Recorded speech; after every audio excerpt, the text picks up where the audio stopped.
Good morning students, मैं Sanjay Sharma class 10th के light chapter के रिगार्डिंग एक नेक्स्ट वीडियो लेकर बच्चों आपके सामने आया हूँ। बच्चों लास्ट सेक्शन तक यदि हम लोग बात करें तो हम इस चैप्टर में डिस्कस कर चुके थे कि बेसिक रिफ्लेक्शन क्या होता है। हम लोगों ने रिफ्लेक्शन का फिनोमिना डिस्कस किया था, हम लोगों ने लॉ ऑफ रिफ्लेक्शन के बारे में डिस्कस किया था, हम लोगों ने बेसिक देखा था कि लाइट क्या होती है।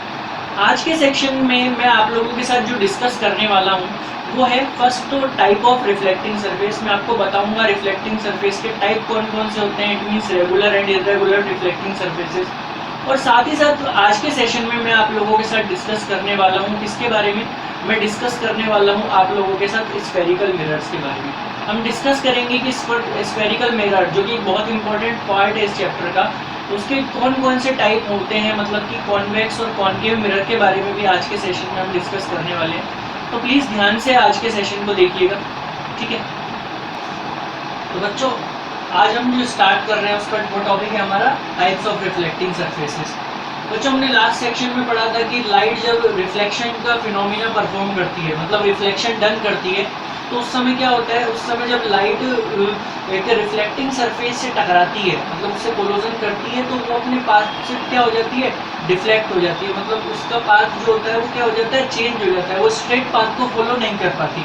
ये हम लोगों ने लास्ट सेक्शन में पढ़ा था। हमने पढ़ा था कि बेसिकली हम क्या करते हैं, रिफ्लेक्टिंग सरफेस एक ऐसी सरफेस होती है जिसका वन साइड पॉलिश्ड होता है और अदर साइड प्लेन होता है, ठीक है ना। और हम जो एक एग्जांपल लेके चलते हैं, अपने ग्लास का एग्जांपल लेके चले थे रिफ्लेक्टिंग सरफेस के लिए। तो आज हम देखते हैं कि रिफ्लेक्टिंग सरफेस भी ना दो पार्ट में डिवाइड हो जाती है उसकी सरफेस के ब्याज पर।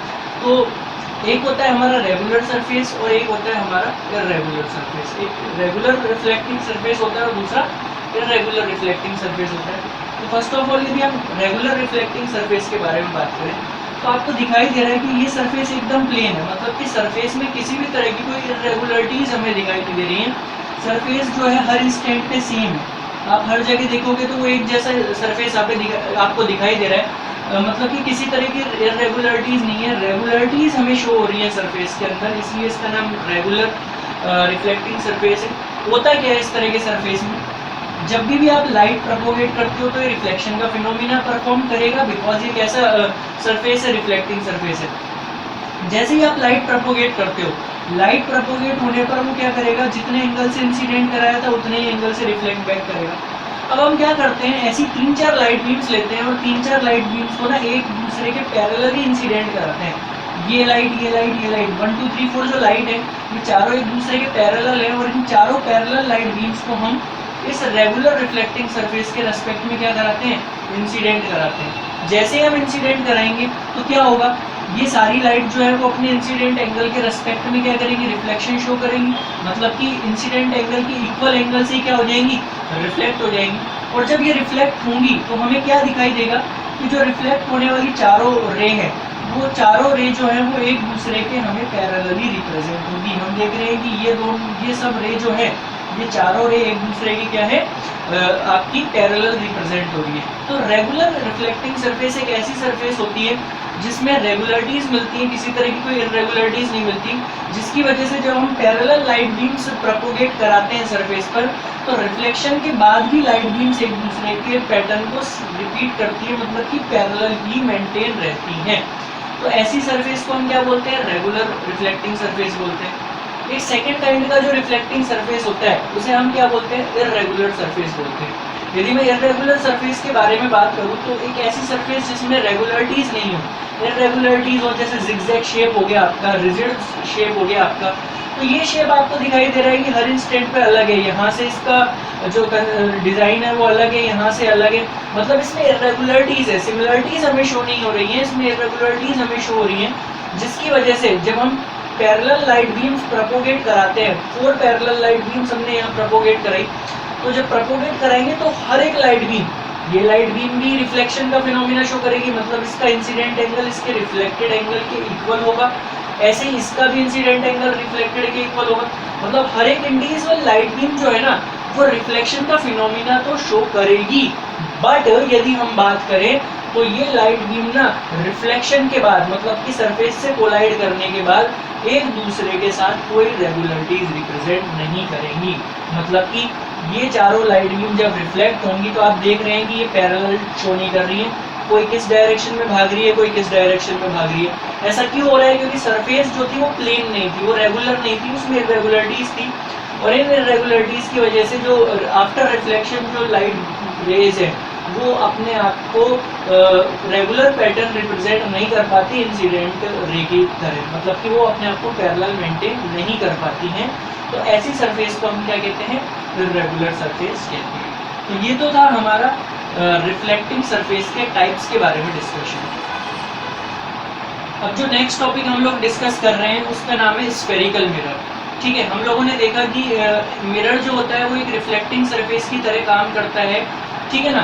तो अब ये मिरर में भी हम यदि डिफाइन करें तो प्लेन मिरर तो हमको पता है, जो प्लेन मिरर एकदम प्लेन सरफेस रिप्रेजेंट करता है, लेकिन स्फेरिकल मिरर भी होते हैं, और ये स्फेरिकल मिरर को भी कुछ टाइप में डिफाइन कर दिया जाता है, जिनके ऊपर बेस्ड हमको रे डायग्राम्स के बारे में इस चैप्टर में डिस्कस करना है, जो बहुत ही इंपॉर्टेंट सेक्शन है चैप्टर के रेस्पेक्ट में।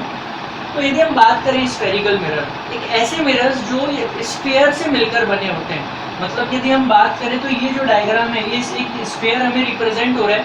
यदि हम इस स्फीयर को इस तरीके से कट कर दें कि जैसे आपने देखा कि ये एक स्फीयर था, मैंने इसके इतने पोर्शन को कट कर दिया, इसके कुछ सरकमफ्रेंस को हमने कट कर दिया, और उसको कट कर कर यदि मैं उसकी इनर साइड पे, यदि उसकी इनर साइड को मैं पॉलिश्ड कर देता हूँ और आउटर साइड जो है इनर सरफेस को पॉलिश कर देता हूँ, और आउटर सरफेस जो है वो किसकी तरह काम करती है?